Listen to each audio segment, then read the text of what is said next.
নমস্কার বন্ধুরা, জ্যোতির্লিঙ্গ সিরিজের নবম পর্বটি নিয়ে চলে এসেছি। আপনি কি জানেন ভারতের এক দ্বীপ যেখানে সমুদ্রও যেন স্তব্ধ হয়ে শ্রদ্ধা জানায় ভগবান শ্রী রামের চরণে। এই জায়গাটির নাম রামেশ্বরম। এটি শুধু একটি শহর নয়, এটি হলো বিশ্বাস, ত্যাগ আর মুক্তির এক জীবন্ত ইতিহাস। এখানে রয়েছে বিখ্যাত রামনাথ স্বামীর মন্দির, দ্বাদশ জ্যোতির্লিঙ্গের অন্যতম। কথিত আছে লঙ্কা বিজয়ের পর ভগবান রাম নিজ হাতে এখানে শিবলিঙ্গ স্থাপন করেন ভগবান শিবকে কৃতজ্ঞতা জানানোর জন্য। এখানেই হনুমানজি হিমালয় থেকে আনেন শিবলিঙ্গ, যাকে বলা হয় বিশ্বলিঙ্গ। সীতামাতার বালির সাহায্যে তৈরি করেন সেতুলিঙ্গ। রামেশ্বরম থেকে শুরু হয় সেই ঐতিহাসিক রাম সেতু।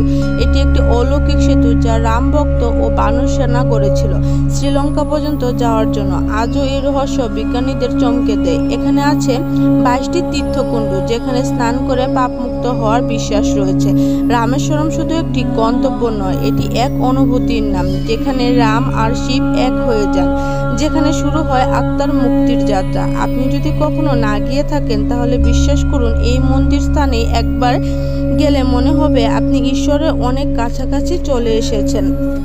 এই তীর্থ আপনার জীবনে শক্তি ও শান্তির এক নতুন আলো জ্বালিয়ে দেখ।